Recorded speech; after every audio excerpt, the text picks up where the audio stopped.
부모님들은 얘가 배가 너무 자주 아파요 하고 데리고 오시는데 실제로는 정서적인 문제가 있는 경우가 많고 또 핸드폰이 문제다, 미디어가 문제다 해서 데리고 오시는데 사실 들여다보면은 미디어는 하나의 수단일 뿐이고 학교 안에서 또래 관계 어려움 때문에 미디어로 도피하는 이런 경우들이 많이 있는 거죠. 성장하는 과정에서 겪을 수 있는 일이다라고 얘기할 수도 있는데 이거를 어른이 개입해야 된다라고 봐야 되는 그 지점이라는 게 분명히 있을 것 같거든요. 뇌 발달 과정, 인지 발달 과정, 심리 발달의 과정을 이해하면은 이게 걱정해야 될 문제인지 아니면 내가 개입해야 될 문제인지 아니면 자연스러운 거니까 응원 정도만 해도 되는지를 알 수가 있는데 사실 그때는 이미 조금 늦은 것 같다는 생각도 들어요. 그 전부터 계속 연습해야 되는 게 사회성이고 정서와 관련된 것들이라고 생각이 들어서 친구 때문에 아이가 징징거린다. 그러면 이렇게 하지 마, 저렇게 해. 이렇게 얘기하시는 경우들이 있을 텐데 이거는 좀 악화시키는 것 같다. 네. 그런 말을 절대로 하면 안 돼요. 있어요? 네. 네네. 네. 어떤 말일까요? 딱 떠올랐습니다. 네. 대인관계성,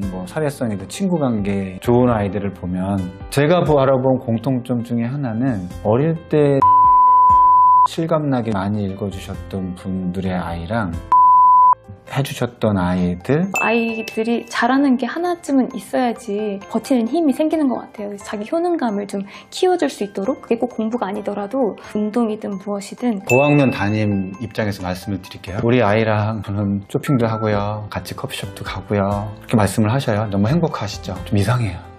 그게요? 네. 왜요?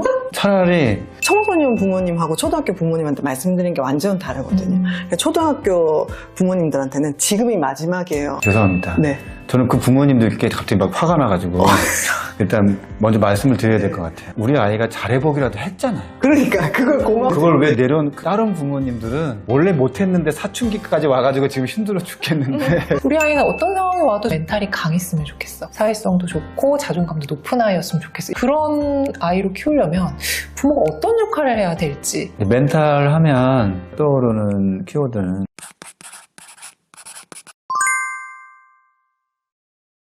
뭘 궁금해하실지 몰라 모두 모셔봤습니다. 장안의 화제 코너죠. 교집합 런웨이. 오늘의 주제는 관계입니다. 초등학부모님들이 상담 가셔서 우리 아이 학교에서 친구랑 잘 지내고 있나요? 무슨 문제 없나요? 이런 질문들을 많이 하신다고 하는데요. 전문가분들을 모시고 우리 아이 관계에 대해서 철저하게 파헤쳐보는 시간 가져보도록 하겠습니다. 정말 대단한 분들 모셨거든요. 한 분씩 소개해드릴게요. 안녕하세요. 저는 소아청소년 정신건강의학과 전문의 박소영입니다. 안녕하세요. 저는 서울의 한 초등학교에서 근무하고 있는 초등 전문 상담교사 조여름이라고 합니다. 네, 안녕하세요. 초등교육 전문가 사이다쌤 김선호입니다. 사실 역대급으로 사전 미팅 할 때 화기애애한 분위기였어요. 우리 부모님들이 궁금해하신 내용들 사이다 팡팡 터트리는 시간 되기를 기대해 보겠습니다. 그럼 첫 번째 질문부터 드려볼게요. 아이들의 관계라던가 사회성 되게 고민들 많으시고 매스컴에서도 많이 다뤄지는 주제이기도 한데요. 요즘 아이들의 그런 양상이 단적으로 보여주는 에피소드가 있을까 궁금합니다. 요즘에 교육청에서도 사회성이라고 하지 않고 사회 정서 교육이라고 정서를 붙여서 강조하고 있거든요. 지난 겨울방학 때 선생님들 연수를 시켰어요. 사회 정서를 높여주려면 선생님들이 이런 것들을 알아야 됩니다. 그래서 궁금한 마음으로 갔어요. 연수 받으면서 깜짝 놀랐어요. 뭘 배웠냐면 안녕하세요, 반갑습니다, 나의 마음은 지금 슬퍼요, 이런 걸 배우고 왔어요. 그러니까 아이들이 기본적으로 어떻게 인사해야 되는지, 그리고 나의 느낌이나 그런 걸 어떤 단어로 선택해야 되는지조차 모르는 상황이기 때문에 그것부터 알려주세요라는 걸 교육을 받고 왔어요. 사회성의 기본적인 것조차 또 안 되는 그런 모습을 지금 보이고 있다, 그렇게 말씀을 드리고 싶어요. 기억나는 에피소드가 하나 있는데요. 제가 상담하는 학생 중에 초등학교 4학년 여학생이었는데 ADHD가 있는 학생이어서 이게 원래 다각도로 생각하는 신중함이나 그런 게 바탕이 되어야지 가능한 사회성 영역이긴 하거든요. 한 번은 여자친구들의 무리들이 운동장을 가는데 그냥 따라가 봤대요. 끼고 싶어서 한참 따라다니다가 그 무리의 리더인 여자아이가 딱 돌아보면서 너 왜 자꾸 따라와? 이렇게 얘기를 했다는 거예요. 울면서 하는 얘기가 선생님 저는 해볼 노력을 다 해봤어요. 근데도 안 되는데 어떡해요? 라고 말하는데 너무 마음이 아픈 거예요. 그래서 이런 것도 하나하나 다 알려주는 게 지금 사회성 교육이 필요한 시점인가? 라는 생각도 들었던 사례였습니다. 제가 소아정신과 전문의를 한 지가 한 12년 정도 됐거든요. 네.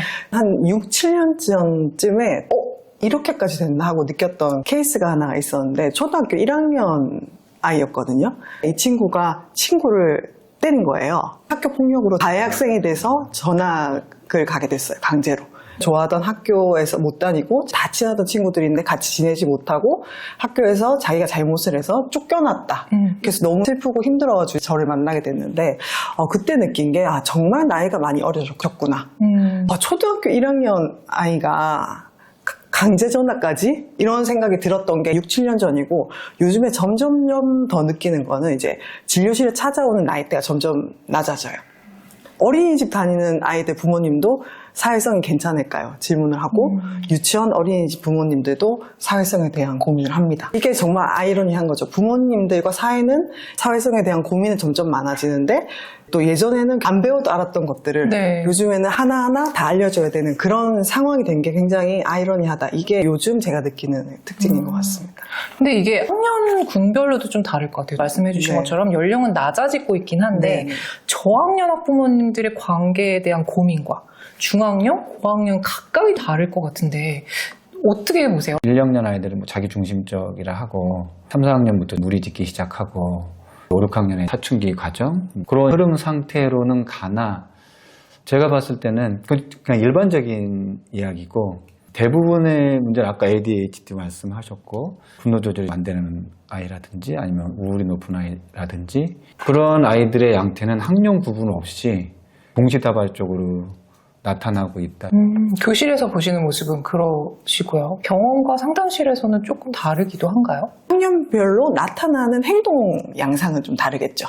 우울하다고 해도 초등학교 저학년 같은 경우는 우울해요, 외로워요, 슬퍼요 이렇게 말을 하기보다는 배가 자주 아프다든지 학교에 가기 싫어한다든지 매번 보건실에 간다든지 이런 식의 신체 증상으로 나타나는 경우가 많고 고학년으로 올라갈수록 짜증이나 예민함 이런 걸로 나타난다든지 요즘에는 시대가 변하면서 미디어에 빠진다든지 그래서 부모님들은 얘가 배가 너무 자주 아파요 하고 데리고 오시는데 실제로는 정서적인 문제가 있는 경우가 많고 또 핸드폰이 문제다, 미디어가 문제다 해서 데리고 오시는데 사실 들여다보면은 미디어는 하나의 수단일 뿐이고 학교 안에서 또래 관계의 어려움 혹은 또래 관계에서 끼지 못하는 것 때문에 미디어로 도피하는 이런 경우들이 많이 있는 거죠. 그래서 소아청소년 정신건강의학과에서 꼭 하는 거는 이 아이의 발달 수준, 그리고 이 아이가 처해 있는 환경, 그리고 그런 모습들이 어디서 나타나는지, 가정에서만 나타나는지, 학교에서만 나타나는지 이런 것들 자세히 살펴봐야 되고 그래서 사실 학교 선생님에 대한 질문을 꽤 많이 드립니다. 학교 선생님은 뭐라고 하셨냐? 학교에서 다른 시도는 해보셨냐? 왜냐하면 초등학생 아이들의 가정의 가장 큰 세계가 학교이기 때문에 거기서 모습이 되게 중요하거든요. 말씀하셨던 것처럼 학년마다도 다르지만 아이들이 가정에서 모습이랑 학교에서 모습이 너무 다르기 때문에 이걸 종합적으로 해석을 해야 되는 거죠. 의뢰되는 방식도 다 다른데요. 저학년의 경우는 학부모님이나 교사가 의뢰돼서 상담을 시작하게 되는 경우가 많고 중학년부터 슬슬 아이들이 자발적으로 신청하기 시작해요. 저학년의 경우는 산만하고 충동적인 행동 때문에 제일 많이 오는데 그게 또래 관계에 안 좋은 영향을 미쳐서 오는 거거든요. 말씀해 주신 것처럼 선생님이 보는 아이의 모습이랑 집에서 엄마가 보는 아이의 모습이 다른 거예요. 그래서 두 분이 사이가 안 좋아져서 저한테 각각 호소하시는 경우가 있어요. 학교에서는 이 아이가 먼저 문제 행동을 했기 때문에 이렇게 관계가 틀어진 거다라고 얘기를 해주시면 우리 아이가 그럴 리가 없다. 우리 아이는 집에서 너무 잘하고 얘기 들어보면 이 아이는 피해만 받았다고 한다. 이렇게 얘기하니까 이게 말씀해 주신 것처럼 통합적으로 같이 얘기를 다 들어야지만 이해가 되는 경우가 있거든요. 반면에 아이가 상담실에 딱 와서 앉아 있어요. 초등학교 1학년 아이면 오늘 감정이 어때? 기분이 어때? 학교 생활은 어때? 하면 몰라요, 좋아요, 재밌어요 이렇게밖에 말을 못해요. 자기 인식 능력이 너무 부족하니까 객관적으로 이 상황을 파악할 수가 없고 자기가 한 행동을 다시 리마인드 할 수가 없는 거예요.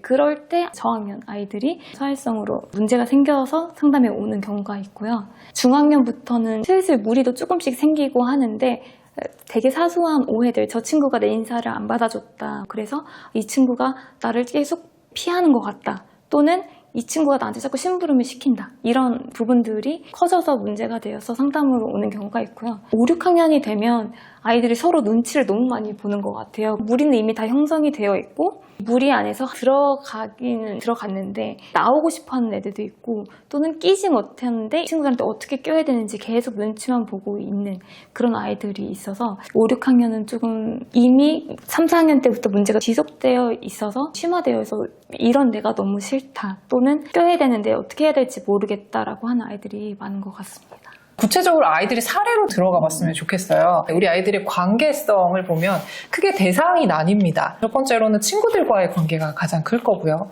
어른들과의 관계, 여기는 선생님이나 다른 어른들이 포함이 될 거고, 세 번째는 가장 중요한 부모와의 관계가 있을 거고요. 그리고 아이들이 나이 들어감에 따라 사춘기를 직면하면서 관계뿐만 아니라 학업이라던가 여러 가지 외부적인 요인들로 인해서 바뀌는 관계성도 분명히 드러날 텐데, 부모님들이 관심 가지시는 분야 중에 가장 큰 게 친구 관계라고 말씀을 나눴었습니다. 아이들이 친구 때문에 어려움을 느끼는 사례를 소개해 주실 수 있을까요? 무리 안에서 나오고 싶어하는 아이, 들어가고 싶어하는 아이는 매년 있죠. 제가 봐도 답이 잘 안 보여요. 왜냐면 뻔하거든요. 물론 정답은 너가 주체적으로 선택해서 그 안에 어려움을 감당해서 있든지 아니면 외로운 걸 감당하지만 맞추는 걸 억지로 하지 않든지 이렇게 얘기는 하는데 20년 가까이 아이들을 봤는데 이게 진짜 어렵다고 말씀을 드리고 싶은 게 딱 한 케이스만 봤어요. 제 경우에 이렇게 얘기했을 때 정말 주체적으로 선택해서 나와가지고 그 외로움을 견뎌 나갔던 아이를 그 아이는 어떻게 그런 용기를 냈을까. 성장 과정 자체가 스스로 하게끔 만드는 가정 환경이 어릴 때부터 상당히 되어 있던 아이였어요.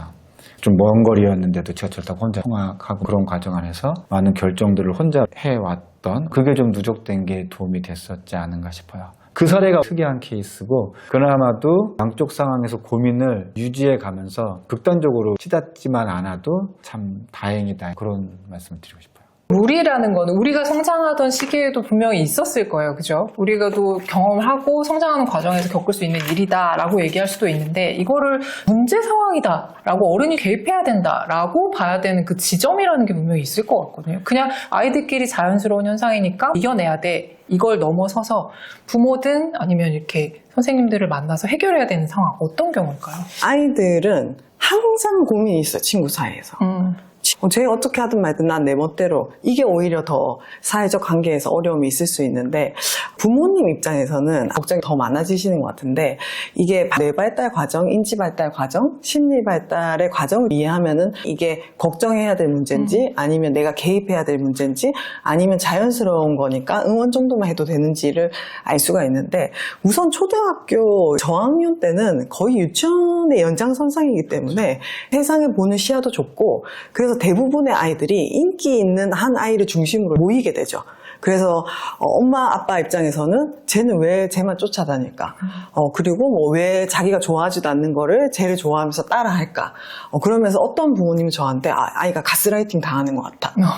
같은 초등학교 1학년, 2학년 친구인데 그 친구는 너무 영악하고 우리 아이는 너무 나이브하고 순진해서 당하는 것 같다는 말씀을 하시는데 그러면은 그 아이 어떤 점을 좋아하는지 그걸 아는 게 더 중요하다고 말씀드리거든요. 초등학교 저학년 때는 인지 발달 과정 자체가 내 거는 내 거, 너 거는 너 거. 이런 식으로 완전히 나눠서 생각하거나 내가 좋아하는 건 나의 가치는 내 거고 너의 가치는 네 거지만 우리가 같이 할 수 있는 건 같이 할 수 있는 거야. 이렇게 구분을 잘 못해요. 그렇기 때문에 그냥 내가 좋아하는 친구면 그 아이가 하는 행동이 다 좋아 보일 수가 있는 거죠. 그러다가 초등학교 고학년이 갈수록 쟤는 되게 인기는 많은데 내 스타일은 아니야. 나는 내가 좋아하는 걸 같이 나눌 수 있는 친구랑 놀래. 이런 것들이 생기게 되는데 그 과정 속에서 부모님들이 보기에 우리 아이가 안쓰러워 보이고 따라만 다니는 것 같고 이런 걱정들이 생기면 결과적으로는 이건 좋은 친구 관계가 아니구나 하는 경험을 배우기도 전에 즉각적으로 부모님 개입을 하시거나 친구를 따로 만들어주거나 아니면 얘랑만 놀라고 한다든지 그런 경우들이 꽤 있는 것 같아요. 그래서 진료실에 와도 이 친구는 얘랑 계속 놀고 싶은데 부모님은 걔랑 못 놀게 하고 싶다. 우리 아이가 너무 당하는 것 같다. 이런 고민들을 하시거든요. 그래서 그것을 불편해하는 게 부모님인지 아니면 아이가 불편해하는 건지 이 두 가지를 구분해서 보시라고 꼭 말씀드립니다. 사실 그때는 이미 조금 늦은 것 같다는 생각도 들어요. 그러니까 그 전부터 계속 연습해야 되는 게 사회성이고 정서와 관련된 것들이라고 생각이 들어서 어느 시점부터 개입을 해야 된다라기보다는 옛날보다는 지금은 함께 어울리는 장이 별로 없잖아요. 그래서 아이들이 사회성을 자연스럽게 기를 수 있는 기회 자체가 너무 부족해서 부모님이 집에서부터 아이들과 다양한 사회적 상황에 대한 연습을 한다거나 자기 표현 연습, 거절 연습 이런 것들을 꾸준히 하시다가 그런 관계 속에서 아이가 툭툭 얘기하는 고민들을 정말 진심으로 들어주시고 그럴 때 그냥 응원만 하고 있는 거라기보다는 그럴 때 엄마는 이렇게 했었어 또는 이럴 때는 이렇게 말하는 게 좋아 한번 연습해볼래? 라고 꾸준하게 예방적 차원에서 연습을 해주시는 게 지금 필요한 게 아닌가 싶어요. 친구 관계가 되게 좋아 보이는 여자애가 상담받으러 왔는데 그 친구의 고민은 다른 반의 친구들이 나에 대한 안 좋은 소문을 낸다. 저 친구들이 나를 모함하려고 한다. 이런 정말 보여지는 것과는 또 다른 고민이 있는 아이들도 있거든요. 그 친구는 친구들의 관계가 좋음에도 불구하고 그렇게 인식 자체를 못하는 거예요. 그냥 그런 소문에 너무 예민한 나머지 그냥 자기의 고민이 너무 크고 나는 관계에 문제가 있는 사람이야 라고 생각하는 아이들도 있거든요. 아이의 기질에 따라도 실제 상황과 또 다르게 느껴지는 바가 있어서 예방적 차원으로 먼저 아이들과 사회성과 관련된 문제를 부모님이 이야기하고 연습하는 장이 활성화가 됐으면 하는 바람이 있어요.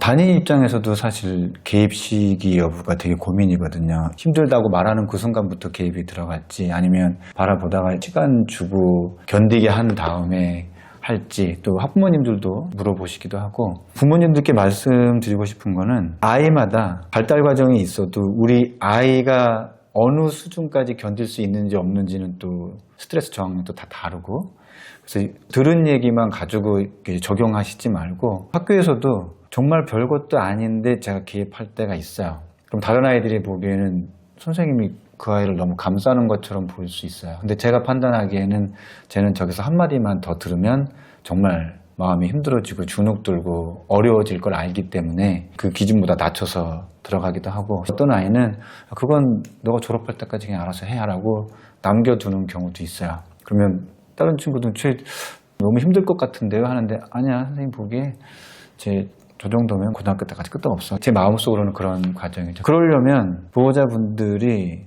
정말 우리 아이에 대해서 많이 안다는 게 지식적인 측면뿐 아니라 계속 관찰하는 시간도 많이 필요하신 것 같고 제가 학급에서 가장 시간을 많이 들이는 게 처음 3, 4월에 섣불리 가서 얘기 잘 안 하거든요. 일부러 친해지려고도 안 하고 그냥 보려고 해요. 많이 보고 어느 때는 눈을 일부러 쉬는 시간에 감고 있어요. 그러면 의외로 사방에서 오는 소리가 다 들리기 때문에 어디서 누가 뭘 하고 있고 하다가 어느 소리 쪽에 귀를 이렇게 듣고 보는 과정을 통해서 그나마도 조금씩 정보를 얻고 가는 과정이 있어서 우리 아이에 대한 개입 시기를 내가 잘 모르겠다 하면 아직 우리 아이를 내가 잘 모른다라고도 한번 가정해 보시고 일단 우리 아이 상태 어느 순간부터 개입하는 게 가장 좋은 건 최대한 아이가 스스로 해나갈 수 있는 기회를 주는데 그 선을 넘지 않는 순간에 도움을 주는 게 좋겠죠. 그리고 그것과는 별개로 폭력을 당하는 것 같다고 한다면 그건 개입에 들어가야 된다고 생각을 하는데 개입 절차가 담임 선생님께 먼저 확인을 하셨으면 좋겠어요. 확인도 하지 않은 상태에서 아이 말에 누적되고 바로 학폭을 신청하시거나 아니면 바로 교감 교장 선생님께 연락하시는 분들도 있거든요. 그러면 담임 선생님들이 무서워서라도 어떻게 좀 해주겠지라고 하시는데 요즘에 담임 선생님들이 교감 교장 선생님 죄송합니다. 교감 교장 선생님 별로 무서워하지 않으세요. 네. 교감 교장 선생님이 담임 선생님들 정말 여러 가지들 신경도 많이 써주시고 계셔서 일단 꼭 담임 선생님 통해서 폭력이라고 한다면 확인해달라고 요청하시고 그 상황을 담임이 못 본 상황에서는 확인이 어렵거든요. 그런데 확인을 해달라고 하면 그래도 주변 아이들에게 물어보고 확인할 수 있는 사람이 담임이기 때문에 그 확인 과정을 거치는 것만으로도 다음에 비슷한 일이 일어나는 걸 완전히 막지 못해도 기간을 벌거나 강도를 약하게 하거나 하는 과정이 있을 수 있으니까요. 이게 사춘기 문제인지 아니면 일시적인 문제인지 병원에 갈 정도의 문제인지 이런 고민들 많이 하시는데 사실 그런 판단을 해드리는 게 전문가의 역할이기 때문에 소아정신과는 언제든지 오셔도 된다고 말씀을 드리는 게 가장 먼저인 것 같고요. 정신과에서는 대부분 얼마나 그 사람이 일상적인 기능을 잘 유지하느냐가 정신건강의 가장 중요한 포인트거든요. 그 중에서도 소아청소년 정신건강의학과에서는 일상생활과 우리 아이가 발달을 하는 과정에 저해가 되는 모습이 없는지를 보셔야 되는데, 그러려면 아까 김선호 선생님 말씀하신 것처럼 원래 우리 아이 모습 잘 알고 있어야 되겠죠. 그게 기본이고, 그 다음에 우리 아이가 일상적으로 배가 자주 아파한다, 학교 가기 싫어한다, 공부 잘하던 애인데 공부 성적이 확 떨어졌다, 아니면 친구들과 안 놀려고 한다, 이런 식의 변한 모습이 너무 지속이 되고 그 이유를 알 수 없을 때, 부모가 어떤 도움을 주려고 해도 잘 줄 수 없을 때, 그거를 한번 확인을 하는 게 기준점이 되었으면 좋겠습니다. 상담실도 언제든지 올 수 있다는 얘기 꼭 드리고 싶었고요. 그리고 정말 사소한 고민도 상담이라는 것 자체가 어떤 특정 어려움이 있는 학생들만 받는 게 아니라 모두가 받을 수 있는 거기 때문에 그 얘기를 꼭 드리고 싶었습니다. 그러면 친구 관계에서 어려움을 겪는 아이들을 집에서 학부모님들이 대응하실 수 있잖아요. 친구 때문에 아이가 징징거린다. 그러면 이렇게 하지 마, 저렇게 해, 이렇게 얘기하시는 경우들이 있을 텐데, 이거는 좀 악화시키는 것 같다. 네. 그런 말을 절대로 하면 안 돼요. 있어요? 네. 네네. 네. 어떤 말일까요? 딱 떠올랐습니다. 네. 너가 그러니까 애들이 싫어하지. 아. 이 말을 생각보다 많이 하세요. 왜냐하면 부모는 너무 우리 아이를 사랑하니까요. 안 그랬으면 좋겠는 거예요. 네네네. 또 가서 그렇게 하면 너무 싫어해야 할 것 같은 거예요. 다음에도 이러면 어떡하지, 다음에도 이러면 어떡하지 하는 생각이 드니까 계속 해결책을 제시를 하는 거죠. 조금만 이상한 모습이 보여도 너가 그러니까 싫어하는 거다. 너 친구들하고도 그러냐. 너가 그렇게 당하면 기분 좋겠냐. 그러니까 걔가 너랑 안 놀았던 것 같은데, 이런 식의 말을 하게 됩니다. 근데 그거는 비난이죠. 우리 아이들이 친구 관계에서 이 어려움이 있다면 대부분은 본인도 알고 있어요. 누군가가 나를 안 좋아하는 것 같고, 나는 잘 못 끼는 것 같고, 끼려고 해도 잘 안 되는, 이미 알고 있는데 상처에 소금을 막 뿌리는 격이 되고, 우리 아이들은 부모는 무심코 한 말을 계속 곱씹어요. 마음속에서. 아, 진짜 나는 애들이 이래서 싫어하는구나. 우리 엄마도 그렇게 말했는데 나 진짜 안 되나 보다. 이런 식의 말을 하면서 자기 자신에 대한 이미지가 그렇게 굳혀져 버리는 거거든요. 근데 우리 아이들과 잘 지냈으면 하고 바라는 마음의 가장 기본은 그거잖아요. 자기 자신을 사랑하고, 네. 주변에게서 사랑받고, 그래서 결국에는 우리 아이의 자존감이 좀 높았으면 좋겠다, 이 마음으로 그렇게 도와주시려고 하는 건데, 우리 아이의 자존감에 계속 스크래치를 주는 말들을 하다 보면은 아이는 나중에 스스로에 대한 이미지도 부정적이 될 가능성이 높고, 그리고 학교에서 어떤 어려움이 있었을 때 부모에게 말하기도 어려워집니다. 엄마도 실망시킬 수 없고 또 혼날 것 같으니까. 여기저기서 혼난 애들이 저를 만나러 오잖아요. 네. 어떤 친구가 한 말이 있어요. 막 저는 친구들이랑 맨날 싸우고요, 화내가지고 여기 왔어요. 그래서 화 안 내는 방법을 배우러 왔어요. 이렇게 얘기를 하는 거예요. 그래서 그러면 지금까지는 화났을 때 어떻게 했어? 그러니까는 그냥 화냈어요, 이러는 거예요. 그래서 그러면은 누가 도와준 사람이 있어? 그러니까 다들 하지 말라고만 하고 어떻게 해야 되는지 아무도 안 알려줬어요.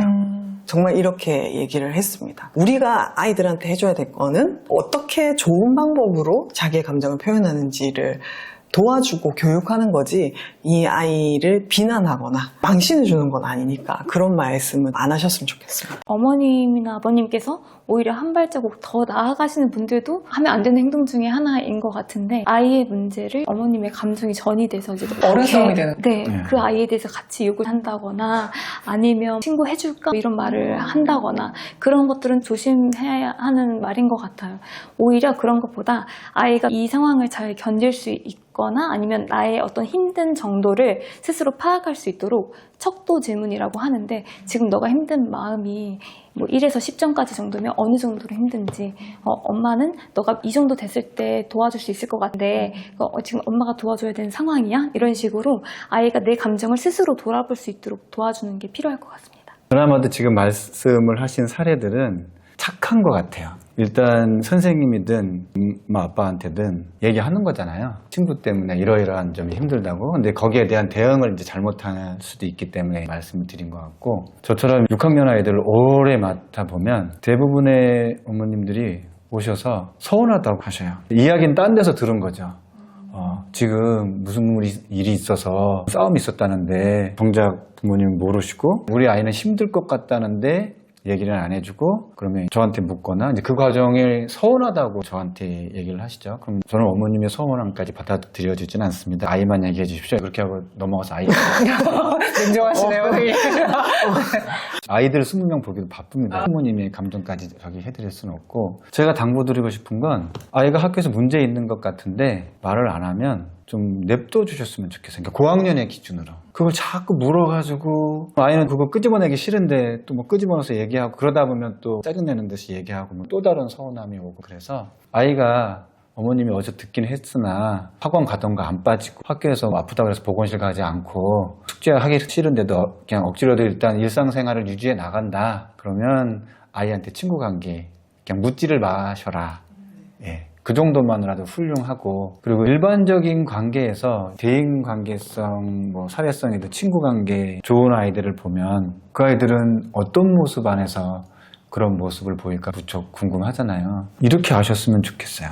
대부분의 아이들이 80점 이상은 이렇게 학교에서는 그래도 다 잘 지내요. 나머지 80점이 안 되는 아이들이 예전보다는 좀 많아졌는데, 그 자체만으로도 학교 운영하거나 강도가 또 이상하게 세지거나 하는 부분이 있어서 그렇지, 학부모님들이 염려하시는 것처럼 아이들의 사회성이 많이 부족하지는 않다. 이제 그리고 행복감도 꽤 높다. 그리고 실질적으로 어려움을 겪는 아이들도 이제 고통스러워하면서 학교에 지내는 시간보단 그 강도가 매일 있긴 하나 그래도 지나가는 시간 안에서는 그렇지 않은 시간이 더 많다는 거 말씀을 드리고 싶고, 사회성이 좋은 아이들은 사실 저도 궁금은 해요. 학부모님들을 만나도 가르쳐 주시지도 않으셔요. 그리고 그분들도 잘 모르는 것 같아요. 네. 왜 우리 아이가 사회성이 네. 좋은지 네. 그냥 타고났다. 타고났다고 그렇게 대놓고 얘기하지는 않은데 그냥 잘 모르겠어요. 뭐 어떤 분은 어릴 때부터 많이 여행을 다니셨다는 분도 있고, 어떤 분은 아빠를 닮아서 그렇다고 얘기하시는 분도 있고 한데, 이거는 학습하고도 좀 비슷한 영향이 있는데, 제가 알아본 공통점 중에 하나는 어릴 때 동화책을 실감나게 많이 읽어주셨던 분들의 아이랑 소꿉놀이를 좀 해주셨던 아이들, 그런 종류, 제가 발견한 부분은 그런 아이들이 좀 있었다. 둘 다가 동화책에도 등장인물이 많잖아요. 그러니까 다양한 인물들을 좀 어린 시절부터 이미 간접 경험, 뭐 직관으로 치면 직접 경험을 했다고도 볼 수 있고, 소꿉놀이를 통해서도 그런 경험을 할 수도 있고, 경험치의 누적이 이미 미취학 시기부터 된 아이들이 안타깝지만 1학년 때부터 해서 6학년 때 갑자기 좋아졌다는 경우는 잘 본 적은 없고, 사회성까지는 아니라도 기본적인 안정감 있는 모습은 거의 미취학 시기 이전에 그런 활동들을 많이 하셨던 분들이 아이들이 고학년까지 쭉 봐오는 모습을 학교에서는 관찰이 됐죠. 뇌 발달적으로 보면은 정말 맞는 말씀을 해주신 건데, 뇌 발달에도 기본적으로 숨쉬고 생명을 유지하는 뇌가 있고, 그 위에 두 번째 뇌가 감정, 안정감 이런 것들을 관여하는 뇌인데, 이 뇌가 영유아 시기, 이때 부모하고 관계에서 먼저 안정이 되겠죠. 그 이후에 세 번째 뇌가 이성의 뇌라고 해서 자기를 조절하고 관계를 조절하고 참을성 있고 이런 뇌인데, 결국에는 말씀을 해주신 것처럼 초등학교 취학 전까지 관계 속에서 얼마나 이 아이가 가까운 사람들과 신뢰로운 관계를 많이 맺었는가, 그래서 세상에 대한 믿음과 나 자신에 대한 믿음이 뇌 발달적으로도 안정된 뇌를 형성하고, 심리 발달적으로도 내적인 안정감, 그러니까 세상이 좀 살만하고 역경이나 고난이 있어도 그래도 다시 해나갈 수 있을 거라는 믿음, 그리고 양육자들에게서 나를 끝까지 믿어준다는 이 신뢰감, 이게 애착인 거죠. 잘 형성이 돼 있는 친구들이 나중에 가정을 벗어난 그 다음 단계가 학교잖아요. 학교 관계에서는 여러 친구들을 만날 텐데, 그 안에서 갈등이 생길 때, 그리고 좌절감을 느낄 때, 자기만 못하는 게 있을 때, 선생님한테 혼났을 때도 그냥 거기서 끝나는 게 아니라 이런 게 있었지만 그래도 다시 해볼 수 있어. 결국 그런 게 사회적인 관계의 이제 기본이거든요. 그래서 뇌발달적으로는 그 전 단계가 가장 중요하다. 그건 저도 동의하는 부분인 것 같습니다. 혹시나 지금 보고 계신 분들이 다 초등학교 이상이라면 그 전에 우리가 잘못해서 그런가, 그런 생각을 안 하셨으면 좋겠어요. 근데 그래도 조금 하셨으면 좋겠어요. 네, 조금만. 그래서 사실 보면 아까 역할놀이나 그림책, 동화책을 얘기해 주셨잖아요. 그리고 뭐 여행을 많이 다녔다. 결국 그런 것들이 부모하고 상호작용을 많이 했다는 뜻이라고 저는 생각을 하거든요. 그림책을 같이 읽으면서 감정을 공유하고, 그림책에는 여러 가지 등장인물이 나오니까 다른 사람 입장에서 생각해보고, 또 역할놀이를 하면서 선생님도 돼보고 엄마도 돼보고, 여행을 가서 엄마의 감정도 편하게 얘기하고 아빠의 모습도 이렇게 살아있는 감정을 느끼고. 사실은 우리는 학습보다 본능적인 거는 보고 배우는 거죠. 이 아이들은 보고 배우는 게 제일 크기 때문에 결국 사회성의 가장 큰 모델은 부모겠죠. 그래서 부모가 부부끼리 서로 대하는 모습, 부모가 나를 대하는 모습, 부모가 내 말을 얼마나 잘 들어줬는지, 부모가 내 말에 귀를 기울이고 나의 감정이 부모의 감정과 다르다 하더라도 그것을 인정해주는 그런 경험을 많이 했을 때, 아, 내가 느끼는 감정과 내 생각은 중요하구나.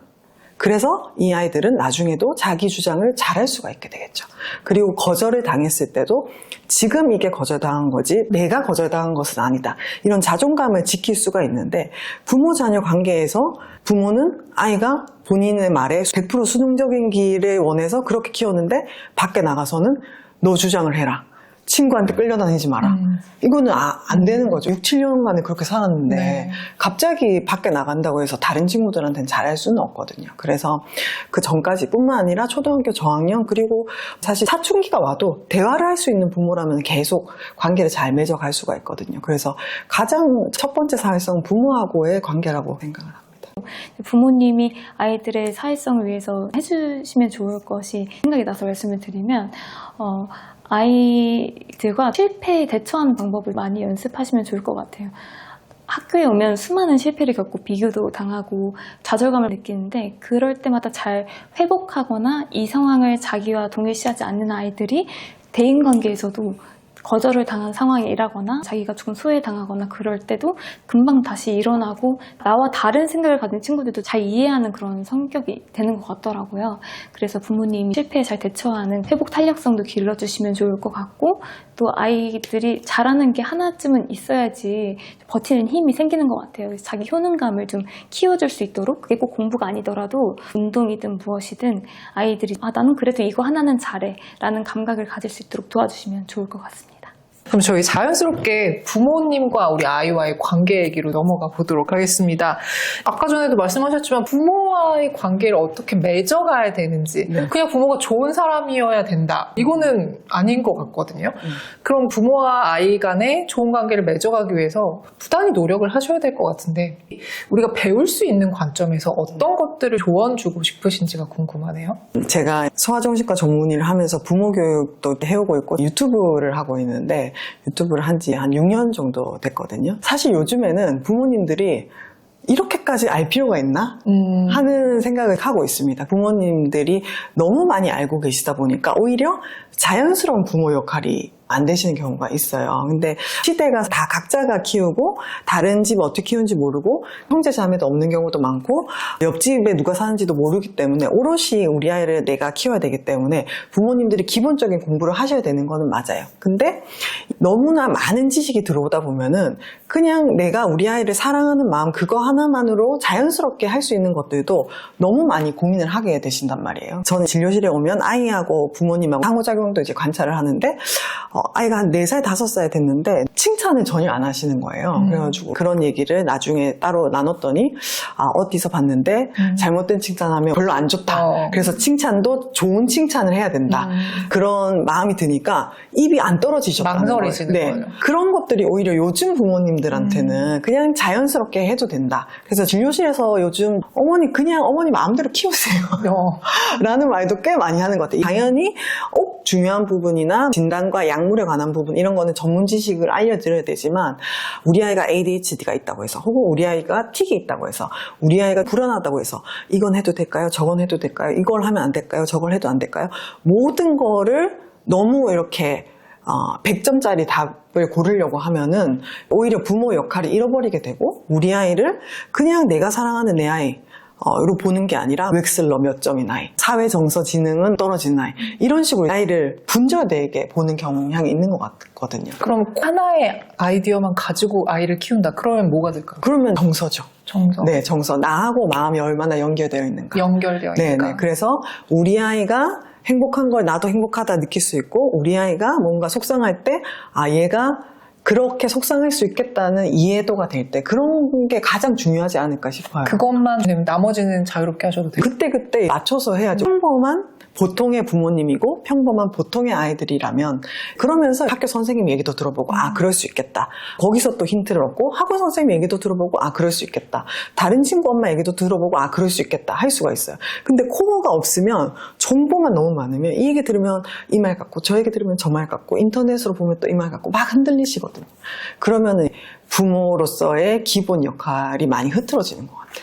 저는 고학년 담임 입장에서 말씀을 드릴게요. 그 시선에서 우리 아이랑 저는 쇼핑도 하고요. 같이 커피숍도 가고요. 그렇게 말씀을 하셔요. 너무 행복하시죠? 좀 이상해요.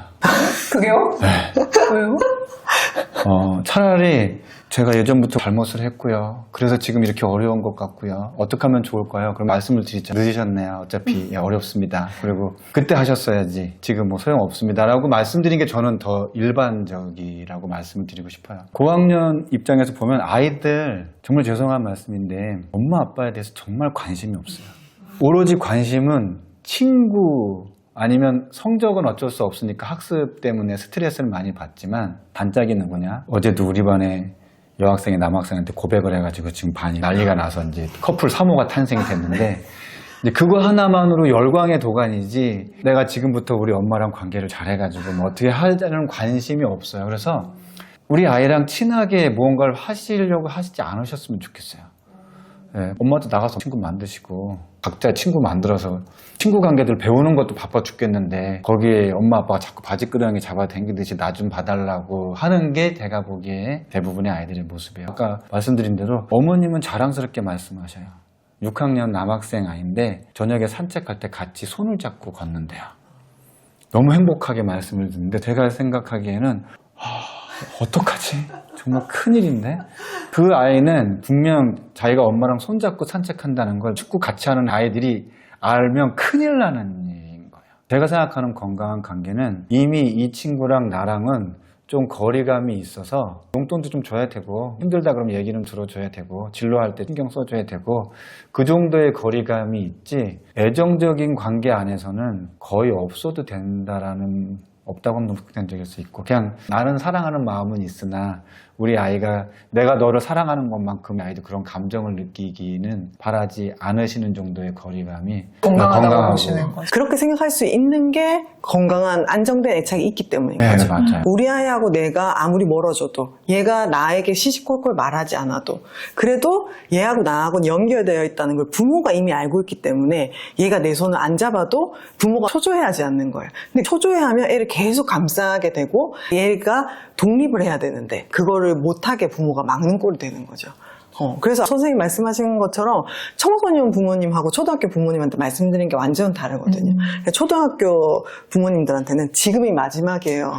지금이야 엄마 아빠가 공부하라고 하면은 하는 신용이라도 하고 아빠를 무서워하기도 하지만 지금이 마지막이라고 생각하고 시간 보내세요. 그게 초등학교 3, 4학년 정도 까지인 거 조금씩 더 내려오고 있는 것 같고 청소년 부모님들한테는 아무것도 하지 마세요.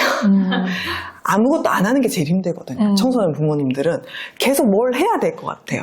공부가 중요한 시기고 뭐 이성 친구 이런 거 하니까 뭐라도 해주고 싶으니까 계속 선생님 말씀대로 찝쩍대요 애한테.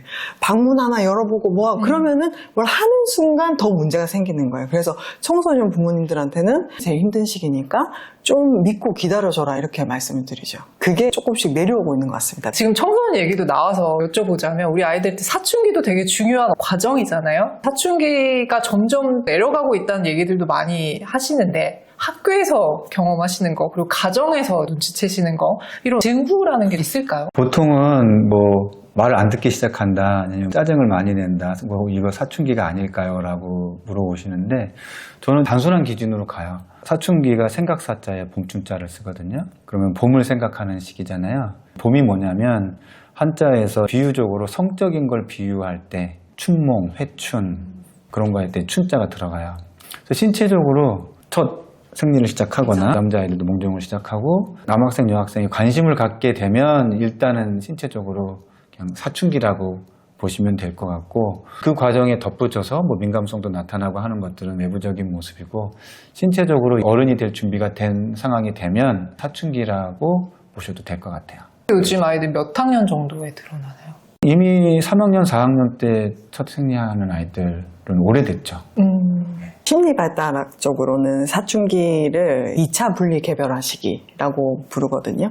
1차로 부모하고 분리가 되는 시기는 만 3, 4세. 아기 때 걸을 수 있으면서 신체적으로 물리적으로 분리를 하는데 사춘기 때는 심리적 분리를 해야 되는 거죠. 부모의 가치관에서 벗어나서 본인만의 가치관을 친구나 아니면 부모가 아닌 어른이나 다른 데서 찾는 게 사춘기, 자아 정체성을 찾는 시기이기 때문에 그 시기가 보호자분들한테 일찍 올수록 좋다.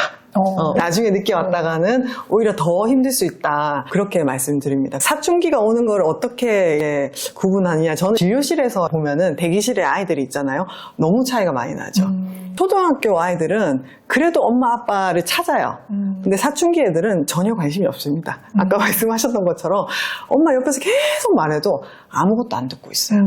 그래서 가끔 아이를 데리고 오셔가지고 부모님들이 우리 애가 어떠고 저떠고 하면서 사춘기가 온 것 같다. 그러면 제가 어머니 아직 아니에요. 아직 어머니 말 듣잖아요. 이렇게 말씀드리면 사색이 돼서 가시는데 사춘기가 되면은 사실 부모님들이 못 알아차리지 않으실 것 같아요.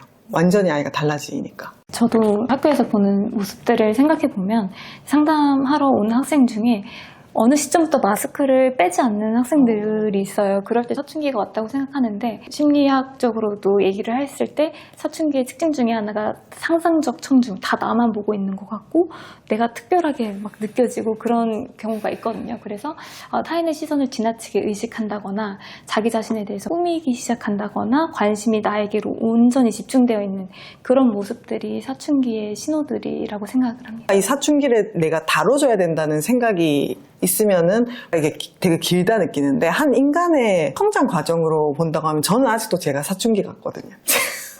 중2병이라는 것도 인지 발달학적인 측면에 있어 초등학교 때는 눈에 보이는 것들만 인지를 하고 탐구를 하고 하다가 중2병은 이상한 상상을 하는 거죠. 어른이 보기에 쓸데없는 상상.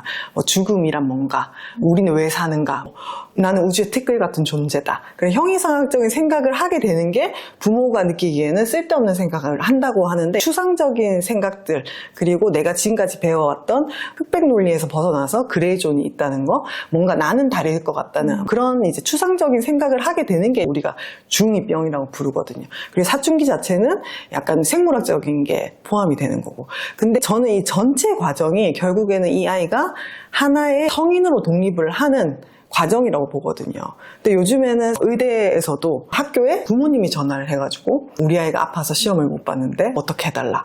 그런 것들이 나오죠. 그래서 저희 소아청소년 정신과에서는 후기 청소년기라고 부릅니다. 20대 후반 친구들을. 그러니까 아무리 몸집도 크고 이렇게 해도 정신적으로 독립이 안 된다면 미성숙한 개체, 성인이 되지 못한 청소년이라고 볼 수가 있겠죠. 아까 신체적인 조건으로 하나를 말씀을 드렸고 또 다른 거는 사춘기가 이제 하나의 기회인데 뭐냐면 내가 미취학 시기에 뭘 잘못해가지고 우리 아이가 자존감도 많이 낮고 그런 상황이었어. 그걸 회복할 수 있는 시기가 사춘기에 한번 그래도 고맙게 기회를 주는 시기다라고 생각을 하셨으면 좋겠어요. 왜냐면 아이가 다시금 다른 생각도 해보고 나는 이게 맞다고 생각했는데 아까 회색지대도 말씀하셨고 내가 모르는 뭔가가 세계가 있고 해서 새로운 걸 다시 꿈틀꿈틀거리면서 그동안 내가 잘 해주지도 못했음에도 불구하고 스스로 무언가를 세우려고 하는 이 소중한 시기를 부모님들은 이렇게 질문을 하시죠. 우리 아이가 사춘기를 조용히 지나갈 수 있을까요? 아니면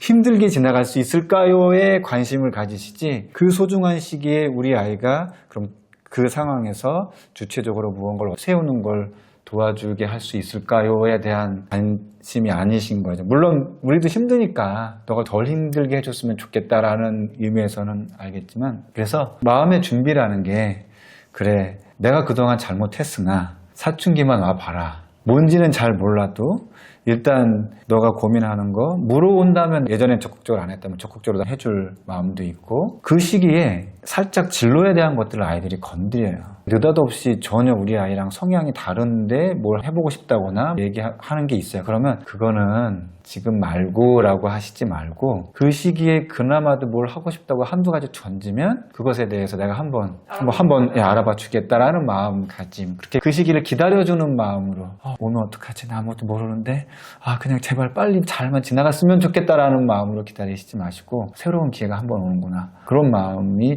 준비 기간의 마음이시지 않을까 싶어요. 그럼 아이들의 사춘기가 등장하기 전에 저희는 부모 역할을 해야 되잖아요.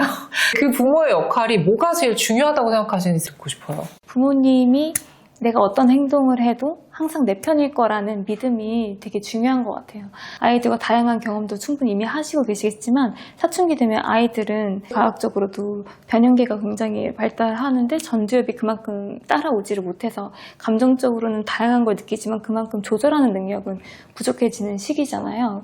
본인도 본인이 마음에 안 들 때가 많고 감정적으로 굉장히 예민해지는 경우도 많은데 우리 부모님이 그런 나를 봤을 때 어떻게 볼까라는 걱정도 할 거란 말이에요. 근데 그때 그래도 엄마는 나를 사랑할 거야, 그래도 아빠는 나를 배척하지 않을 거야 라는 생각을 갖게 해주는 게 중요할 것 같습니다. 첫 번째는 사춘기 되기 전에는 제일 마지노선, 이 아이들이 무슨 일을 저질렀을 때 제발 부모에게 말할 수 있게, 자기들끼리 말고 있다가 더 커지니까 그게 제일 무서운 거잖아요. 차라리 뭐를 저질렀어도 나한테 적어도 말하면 도와줄 수 있을 거라는 그 믿음을 주는 게 가장 중요할 것 같고요. 그러려면 조금만 실수들은 그냥 넘어가 줘야 되겠죠. 그래야 부모한테 말하면 부모는 나를 도와줄 수 있을 것이다 라는 생각이 드니까 얘네들의 행동상의 문제가 정말 엇나가서 문제가 생기는 경우도 있지만 정말 실수로 충동적으로 잘못 걸려서, 요즘에 사이버 그런 범죄도 많아서 잘못 걸리는 경우가 굉장히 많거든요. 그런 실수를 저질렀을 때 그거를 자기 혼자서 무마하려다가 더 커지는 경우가 많기 때문에 어떤 큰일이 있었을 때 언제나 우리는 든든한 백업군이라는 믿음을 아이한테 줄 수 있다면 그게 첫 번째일 것 같습니다. 사춘기 시기가 우리 아이들이 본격적으로 학습을 해야 되는 시기랑 맞물리기 때문에 학습 때문에 아이랑 관계가 틀어지시는 학부모님들도 꽤 많으신 것 같아요. 그럴 때 슬기롭게 이 과정을 이겨내기 위해서 부모님들이 어떤 태도를 좀 갖추셔야 될지. 1학년 때부터 공부 잘 해오던 아이는 본인 스스로 사춘기라고 해서 계속 잘 해오던 페이스, 효능감 그런 것들을 계속 유지하고 싶은 마음이 커서 공부가 그렇게 크게 흔들리진 않고, 그건 많이 봤죠. 사춘기 때문에 혼란스러운데 해야 될 분량이 점점 많아서 그것 때문에 스트레스 받는 거는 봐왔던 것 같고요.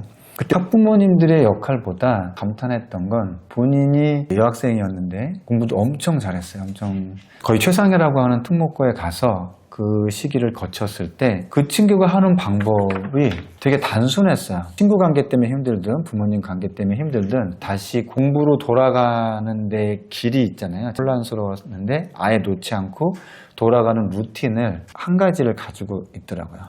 뭐랬냐면 덧셈을 했어요. 그냥 단순 연산. 힘들면 너는 그걸 어떻게 알았냐 그랬는데 본인 스스로도 불안하죠. 이 상황에서 이렇게 완전히 놓으면 불안한데 몇 번 풀다가 다시 돌아가고 몇 번 풀다가 다시 돌아가고 그랬다는 얘기를 듣고 얘는 그 과정을 거쳐서 스스로 찾았구나. 근데 저는 다행이라고 생각했던 게 뭐냐면 그 친구가 완전히 기숙사에 있는 학교에 갔었기 때문에 그런 혼란스러운 시기에 부모님이 개입할 여지가 없었고 결국엔 혼자 그 방법을 찾아 나간 거죠.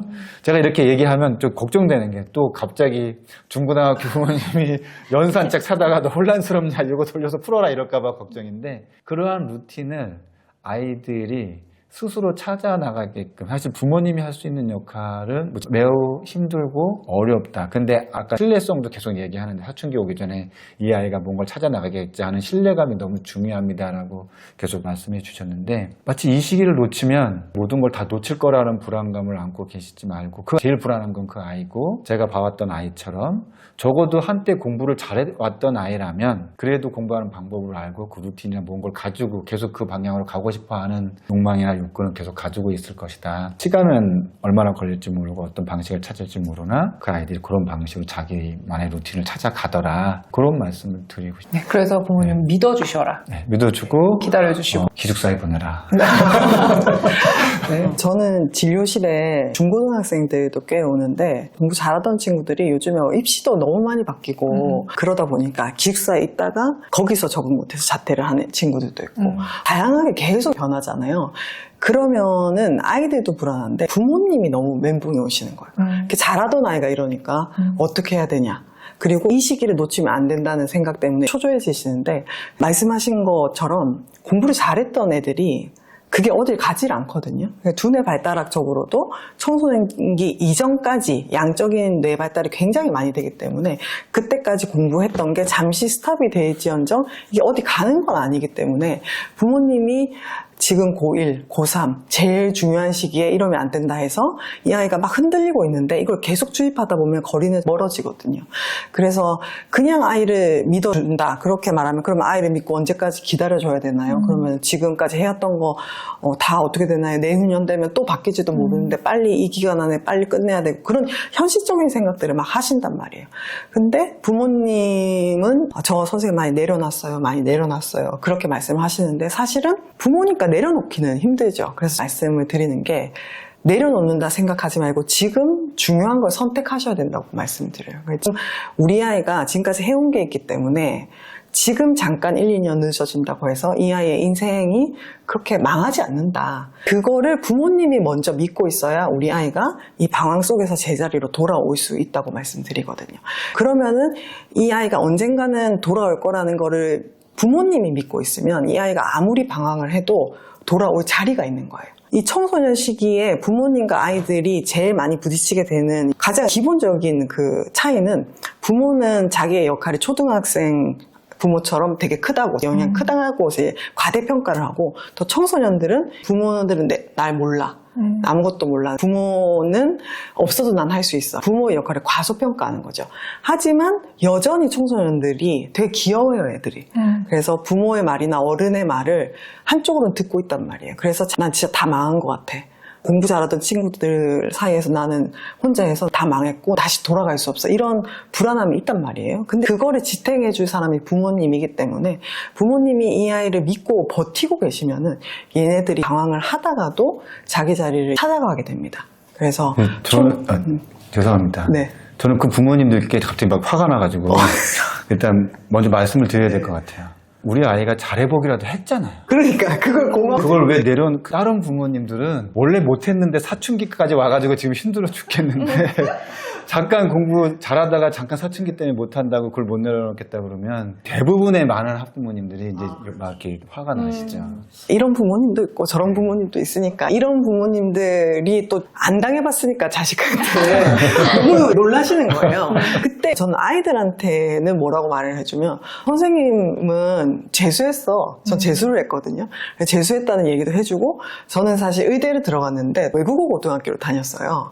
그래서 이렇게 계속 변할 수 있다는 거를 인정을 해주면 그것도 되게 애들이 좋아해요. 내가 이렇게 방황을 해도 나도 괜찮구나 이런 걸 인정을 해주는 거죠. 근데 부모님은 그런 게 좀 힘들 수 있어요. 왜냐하면 청소년들 부모님을 싫어하니까. 그래서 부모님하고는 거리감이 좀 있지만 주변에 또 좋은 어른들이 있고 좋은 선생님들을 만나게 되면 그 얘기는 아이들이 또 듣기도 하거든요. 그래서 초조해하지 마시고 선생님 말씀대로 그동안 잘했던 거에 고마워하면서 나중에 20대, 30대 돼서 사춘기 오는 것보다는 10대 때 오는 게 낫다 이렇게 생각하시면서 버티시라 이런 말씀 드리고 싶습니다. 그러니까 사실 우리 아이들이 관계가 부모와의 관계를 지금 얘기하고 있지만 부모한테 도움을 받을 수 없으면 외부 다른 어른들한테도 도움을 받으면서 성장할 기회는 얼마든지 있을 거잖아요. 학교 선생님, 또 상담센터 선생님. 태권도 코치 학원 분도 선생님. 계시고 사실 부모님이 뭐 우리 아이한테 이렇게 해주세요 할 수는 없지만 그런 어른들이 꼭 있잖아요. 제가 어디 가서도 그런 어른이 돼줄 수 있는 거잖아요. 누구한테건. 사실은 선생님들도 상담하시면서 많이 느끼겠지만 치료자로서 무력감을 느낄 때도 많거든요. 그러니까 보호자분들도 학교에서 지원을 다 해줘도 병원에 와서도 우리 아이는 문제 없고 검사도 안 할 것이다 하시는 분도 계시기 때문에 근데 아이는 너무 힘들어지고 막 피폐해지는 그런 순간들이 있죠. 그러면 치료사로서도 도대체 내가 할 수 있는 역할은 뭔가 하고 무력감이 오는데 제가 초창기에 그런 현타가 온 적이 있어요. 내가 일주일에 한 번씩 고작 봐서 얘네한테 어떤 도움이 줄 수 있을까 이런 고민을 되게 많이 했을 때였는데 그때 저를 키워주신 소아정신과 교수님한테 그런 고민을 토했더니 그 교수님이 저한테 그래도 그 아이는 박소영 너라는 건강한 어른을 만나본 게 그 아이의 인생에서 되게 중요한 경험일 것이다. 그 말을 해주신 게 아직도 남아있거든요. 그래서 내 아이뿐만 아니라 옆집 아이도 좋은 어른을 만난 경험들이 있다면 잘 헤쳐나갈 수 있지 않을까. 네. 갑자기 훈훈한 말을 하겠습니다. 우리할 때가 되니까 그런 것 같습니다. 그리고 지금 보고 계신 학부모님들이 이게 또 궁금하실 것 같아요. 지금 불안함을 느끼는 아이들, 자존감이 낮은 아이들 이런 얘기들로도 확장이 되는데 반대로 우리 아이는 어떤 상황이 와도 멘탈이 강했으면 좋겠어. 사회성도 좋고 자존감도 높은 아이였으면 좋겠어. 이렇게 생각하시는 분들 많으시단 말이죠. 그런 아이로 키우려면 부모가 어떤 역할을 해야 될지 궁금합니다. 멘탈 하면 떠오르는 키워드는 자존감이죠. 네. 기본적으로 자존감이 바탕에 깔려 있으면 멘탈이 강하다고 하는데 자존감도 자아 존재감이 있고 자아 존중감이 있어요. 내가 지금 여기 있다라는 그 존재감이 있어야 그 뒤에 자신을 존중하는 기둥들을 세우고 가는데 결국엔 자존감을 어떻게 잘 형성될 수 있게끔 도와주게 되느냐. 시기별로도 다 달라요. 항상 얘기하는 안타깝지만 늘 미취학 시기에 어떻게 해주는 것이 좋고 학교에서 초등 시기 아이들에게 제가 해주는 건 이름을 불러주는데 어떤 이름을 불러주냐면 아침에 우리 반 교실이 없는 아이 이름을 불러주는 거야. 빈자리. 물론 담임은 미리 연락을 받고 알고 있어요. 누가 오늘 아파서 못 와요. 교통 때문에 지각해요. 알고 있음에도 불구하고 일부러 그 친구 이름 누구 안 왔네? 혹시 왜 안 오는지 아는 사람? 이렇게. 그러면 빈자리에 이름을 불러주면서 우리 담임 선생님은 빈자리에 누가 있기를 바라는구나. 내가 늦게 와도 나의 존재가 여기 있기를 바라는구나를 없는 이름을 불러주면서 자아 존재감을 무의식적으로라도 넣어주려고 하고 그리고 수업 시작 전에 교실 한 바퀴 돌면서 있는 아이들은 이름은 안 불러주지만 오히려 직관적으로 약간의 스킨십처럼 머리를 다 한 번씩 쓰다듬어 주면서 지나가요. 이제 미리 공지를 해요. 선생님은 수업 시작 전에 머리를 한 번씩 쓰다듬어 주면서 갈 거야. 너희들 다 이름 불러주고 매일 대화를 하면 좋겠지만 대화를 한 번도 못하고 집에 가는 친구들이 많으니까 이걸 그냥 대화했다고 생각해. 그래서 아예 학급 초기에 시작하는 그러면 너는 여기 있구나를 이렇게 알려주는 거죠. 한번 그런 적이 있어요. 제가 머리를 다 떠듬어주고 가는데 여학생 한 명이 선생님 오늘 왜 이렇게 성의가 없이 머리를 쓰다듬어 주세요? 아니 선생님 정말 평소처럼 지금 정성으로 이렇게 해주고 갔는데 아닌데요. 가만히 생각해 보니까 맞았어요. 제가 교장 선생님 결제를 받을 게 있어가지고 그 생각을 하면서 이렇게 지나갔는데 아이들은 벌써 이걸 느낀 거죠. 그래서 그때부터는 다른 일 같은 거 생각 아예 안 하고 진짜 너가 여기 있네 하면서 한 번씩 머리를 쓰다듬어 주면서 가거든요. 멘탈이 강한 아이의 자아 존재감을 형성시켜 주려면 기본적으로 너가 여기 있다라는 시선을 계속 주는 거. 그게 터치가 될 수도 있고 이름을 불러주는 걸 수도 있고 심지어 내가 거기에 없을 때 누군가 나의 이름을 불러주고 있겠지라는 걸 느끼는 게 해주는 게 아이에게는 자아 존재감. 아직 자아 존중감까지는 가지도 않았는데 여기까지만 말씀을 드릴게요. 모든 필요하다. 학부모님들이 이 반으로 가고 싶어. 선생님, 저는 댓글이 막 그럴 것 같아요. 머리를 막 들이밀고. 지금 학부모들 사이의 별명이 엄마가 망친 자존감 대신 살려주는 오. 선생님이었으나 네. 저도 너무 힘들어요. 살려놓으면 방학 때 다시 낮춰놓고 보내주면 다시 또 사실 저는 멘탈이 강한 아이로 만드는 방법이라는 질문을 듣고 학부모님이 먼저 상담을 받아보고 싶어요. 너무 상담적으로 생각을 해서 맞아요. 그럴지 모르겠지만 네. 억지로 해서 되는 건 한계가 있는 것 같아요. 어머님의 불안이 먼저 해결이 되어야지 그게 아이한테 전달이 되는 그런 느낌이 들어서 그 얘기를 꼭 해드리고 싶었고 멘탈이 약한 아이를 타고나기로 약할 수도 있잖아요. 예민성이 높다거나. 근데 그 아이를 멋들 바꾼다는 생각 자체가 인간에 대한 이해가 더 필요하다. 사람이 바뀔 수 있는 부분이 있고 바뀔 수 없는 부분이 있잖아요. 그래서 자기 아이를 객관적으로 파악을 하시고 아이가 예민하면 그거에 대해서 자주 넘어지는 것 자체를 없애려고 하시기보다는 넘어질 때 어떻게 일어나는지를 가르쳐 주신다거나 아이의 성향이나 타고난 기질을 잘 파악하시는 게 먼저가 되어야 될 거라고 생각합니다.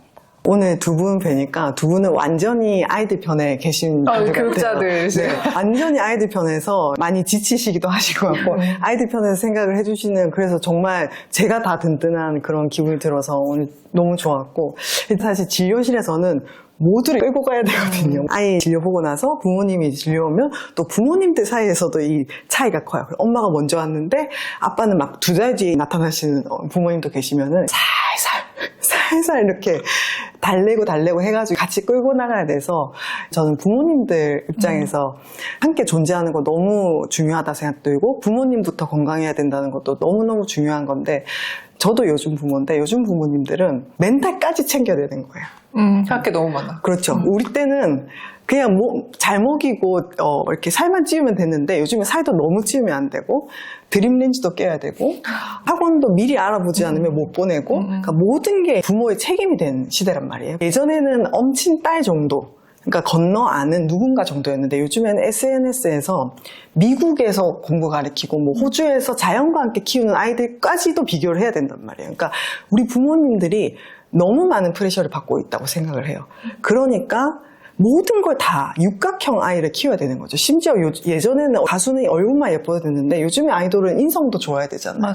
그러니까 사회가 너무 많은 것을 요구를 하고 있고 우리 부모님에게도 그러고 있다고 생각합니다. 그래서 우리 부모님에게 말씀드리고 싶은 거는 멋이 중요한디라고 정말 중요한 거에 선택을 해서 포커스를 맞추셨으면 좋겠어요. 다 할 그래서 수는 없다. 네, 그래서 하고 싶은 거 하셔도 돼요. 막 저한테 영어 유치원 보내도 되냐 물어보고 사교육 해도 되냐 선생님 어떻게 아니 하시냐 거기 가서 그런 걸 물어보세요. 그런 뭐 거기서든 강연에서든 네네. 유튜브에서든 이렇게 많이들 질문을 하시는데요. 뭘 하셔도 됩니다. 다만 기본적인 걸 했을 때 잘 자고 잘 먹고 부모 관계가 좋고 그 다음에 아이들이랑 충분히 놀 시간이 있고 학교에서 선생님 말을 잘 듣고 학교 수업을 잘 했을 때 그 다음에 사교육도 해도 되고 그 다음에 뭐도 해도 되고 그 다음 뭐도 해도 되는데 이런 부수적인 것들 때문에 놓치고 있는 것들 우리 아이의 기질이 좀 예민하고 불안하면 그거에 맞춰서 친구를 사귀어줘야 되는데 인싸가 되게 하려고 매일 뭐 키즈카페를 간다든지 파티를 연다든지 그런 부분들이 아이에게 안 맞는 육아를 하게 되니까 아이도 힘들고 부모도 힘들게 되는 것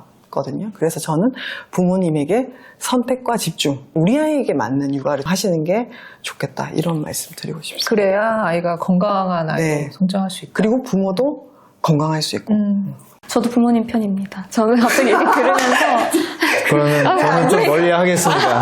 네. 들으면서 네. 제가 잘못했구나 이런 생각이 잠깐 들었는데 저 완전 부모님 편이고요. 상담도 권유한 것도 부모님이 마음 편해지시라고 내려놓으시라고 같은 맥락에 애들이 너무 좋아하실 것 같아요. 애들이 너무 좋아하실 것 같아요. 저는 아이들까지만 봅니다. 부모님들은 알아서 하십시오. 여러 가지 말씀을 들어봤는데요. 그러면 관계가 건강한 아이로 키우기 위해서 우리 부모님들한테 마지막으로 당부하고 싶은 말씀들이 있으실 것 같아요. 이것만은 꼭 기억하고 가셨으면 좋겠다. 그 말씀 들어볼까요? 매년 아이들을 졸업을 시켜요. 사실 6학년 담임이 또 아이들을 보내는 거잖아요. 그래서 좀 힘들어요. 중간에 애도 기간도 필요하고 3, 4학년 담임 선생님 같은 경우는 보냈다 하더라도 다음 학년 올라갔기 때문에 한 달 정도는 선생님하고 쪼르르 짜자고 뭐 그런 애도의 기간을 길게 잡을 수 있는데 우리들은 바로 탁 하고 간단 말이에요. 저는 부모님들이 자녀를 중학교 보낼 때 비슷한 심정을 느끼셨으면 좋겠어요. 나처럼 똑같이 고통받아봐라 그게 아니라 진짜 보내는 마음으로 중학교를 보내셨으면 좋겠다. 그러면 마음도 거리감도 어느 정도 유지되고 마음이 들 수밖에 없거든요. 제가 더 이상 담임이 아니고 중학교라는 또 다른 중2병의 세계가 다가오는 세계를 보내는 그 심정. 하지만 마음 한편으로는 내가 가르친 대로만 하면 어디서는 니들이 살아나가겠지 하는 마음으로 보낸단 말이에요. 그래서 우리 아이가 초등학교 졸업하는 시기가 될 때쯤이면 나도 정말 더 애착하는 마음으로 가지 말고 보내는 마음으로 가겠다 하면 아이들이 그 안에서 사회성이든 관계성이든 멘탈이든 공부든 무언가를 이렇게 해나간다라는 걸 믿고 그러자면 애도 기간도 가지시고 보내고 실제로 자녀를 졸업시키시면서 이번에 우리 아이는 중학교 가고요. 저도 무슨 자격증 따가지고 어떻게 하기로 했고요. 마치 어디 다른 학교에 어머님이 입학하시는 기분처럼 무언가를 해나가는 그런 모습을 봤을 때 되게 건강하게 헤어지고 계시구나라는 걸 느낀 적이 있어요. 또 매해 그런 분들 계시고 그래서 초등 졸업할 때 보낸다는 마음을 가지셔라 그렇게 말씀드릴게요.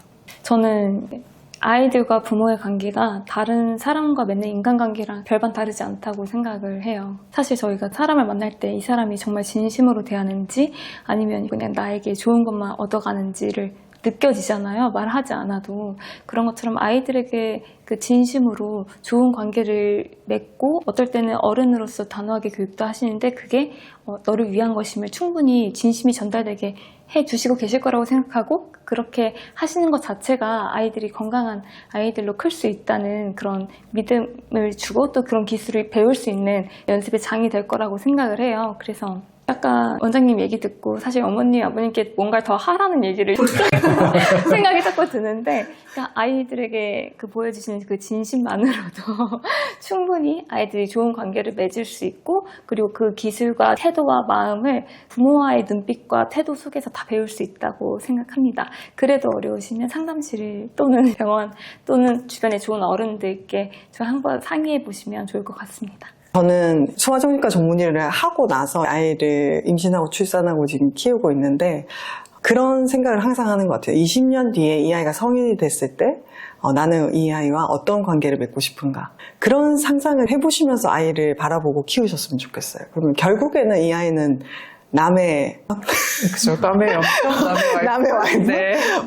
제가 재밌자고 한 말이지만 어쨌든 나에게서 독립해서 자신만의 인생을 살아갈 성인이 되는데 그 과정 속에서 우리는 도움을 주는 사람인 것인 거죠. 그래서 저는 너무너무 이 아이가 사랑스러울 때 반대로 그래 언젠가는 떠날 아이다 이런 생각을 어렸을 때부터 했던 것 같거든요. 그런 마음으로 아이를 키우다 보면 매 순간이 사실 아깝고 그리고 유치원 졸업할 때, 초등학교 졸업할 때, 초등학교 졸업하는 거를 상상하니까 저는 갑자기 막 눈물이 나더라고요. 그러니까 우리 아이가 졸업하는 그 과정 속에서 아이가 성장하는 모습을 바라보고 그래서 너무 눈앞에 보이는 목표치만 보지 마시고 좀 더 멀리 우리 아이하고 나하고의 관계, 20년 뒤에 우리가 같이 웃으면서 돌아다닐 수 있을지 우리 아들이나 딸이 연인을 만났을 때 부모에게 소개시켜 줄 수 있는 나는 우리 아이에게 어떤 부모로 기억이 되고 싶은지 그런 생각을 가끔이라도 하시면은 이 바쁘고 치열한 육아의 현장 속에서 좀 더 중심을 잡는 데 도움이 되시지 않을까 그런 생각을 해봤습니다.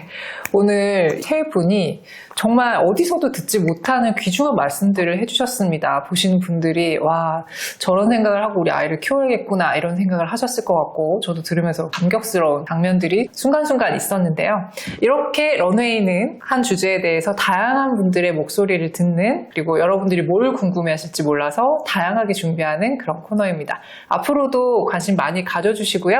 다음 주제 또 어떤 걸로 찾아뵐게 될지 그것도 많이 기대해 주시기 바랍니다. 네, 오늘 세 분 긴 시간 동안 정말 수고 많이 하셨고요. 보시는 분들이 세 분의 아마 팬이 되지 않을까 이렇게 생각을 합니다. 수고 많이 하셨습니다. 감사합니다. 감사합니다.